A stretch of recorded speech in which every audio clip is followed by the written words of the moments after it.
नमन भारत भूमि को, नमन इस भारत भूमि पे जन्मे महान लोगों को और नमन उस वीरांगना को जिसके बारे में आप आज जानेंगे। नमन झलकारी बाई को। झलकारी बाई का जन्म 22 नवंबर 1830 को झांसी के निकट भोजला गांव में सदोबा सिंह और जमुना देवी के घर हुआ था। ये अपने माता पिता की इकलौती संतान थी, लेकिन पिता को उनकी परवरिश एकल माता पिता के रूप में करनी पड़ी, क्योंकि जब झलकारी छोटी थी तभी उनकी मां का आकस्मिक रूप से निधन हो गया। चूंकि झलकारी गरीब परिवार से थी और कोरी जाति का हिस्सा थी, तो उनके पास स्कूल जाने और औपचारिक शिक्षा प्राप्त करने का अवसर नहीं था। हालांकि बचपन से ही उसे कुशलता से हथियार चलाना सिखाया गया और घुड़सवारी का पाठ पढ़ाया गया। झांसी के विभिन्न घरों में आज भी उनकी बहादुरी के किस्से सुनाए जाते हैं।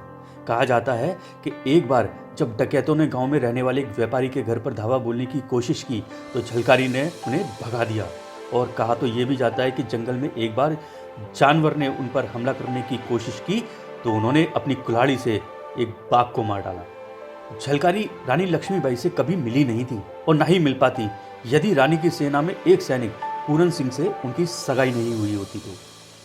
कहा जाता है कि वह महान क्षमता का सिपाही था और उसके कौशल को दरबार में जनरलों द्वारा जल्दी ही पहचाना जाता था।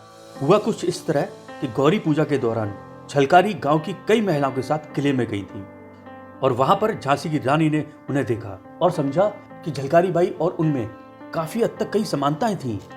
कौतूहलवश रानी ने उसके बारे में पूछा, तो जब रानी को झलकारी के बहादुर कार्यों के बारे में बताया गया तो उन्हें तुरंत सेना की महिला शाखा में शामिल कर लिया गया।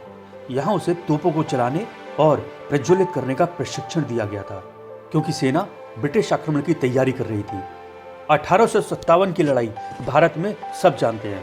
इसकी शुरुआत 10 मई 1857 को मेरठ में सिपाहियों के विद्रोह के साथ हुई और इसने भारत में कई विद्रोहों को जन्म दिया। यह स्वतंत्रता का पहला युद्ध माना जाता है। झांसी ने विद्रोह में महत्वपूर्ण भूमिका निभाई और रानी लक्ष्मीबाई उन नेताओं में से थी जिन्होंने ब्रिटिश सेना को संभाला था। यह 1858 में था जब फील्ड मार्शल ह्यूग हेनरी रोज ने इस विद्रोह को हमेशा के लिए समाप्त करने के लिए झांसी पर हमला कर दिया था। जैसा कि इतिहास की किताबों में अच्छी तरह से लिखा गया है, बहादुर रानी ने अपने किले से केवल 4000 की सेना के साथ ब्रिटिश सेना का मुकाबला किया।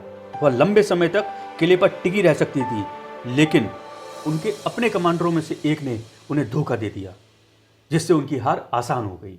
रानी के सेनापतियों ने उन्हें तुरंत भागने की सलाह दी। सलाह को मानते हुए लक्ष्मीबाई चुपचाप झांसी के घोड़े पर सवार होकर चली गई। तभी झलकारी हरकत में आई। जिस तरह के खतरे में वह खुद को डाल रही थी, उसके बारे में 2 बार सोचने के बिना उसने खुद को रानी के रूप में पेश किया और युद्ध के मैदान में चली गई। सेना की कमान संभाली और सीधे जनरल रोज के शिविर तक चली गई और वहां पहुंचने पर उसने जोर से चिल्लाया कि वह खुद जनरल से मिलना चाहती है।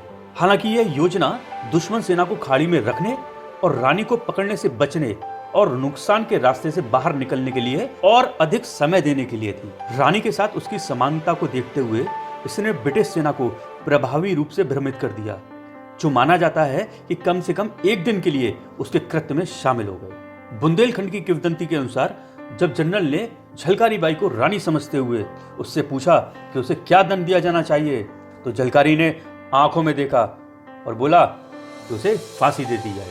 तब कहा जाता है कि जनरल ने चुपचाप प्रशंसा के साथ जवाब दिया कि अगर भारत में 1% महिलाएं भी उसकी तरह होती तो अंग्रेजों को हार मानकर देश छोड़ना पड़ता।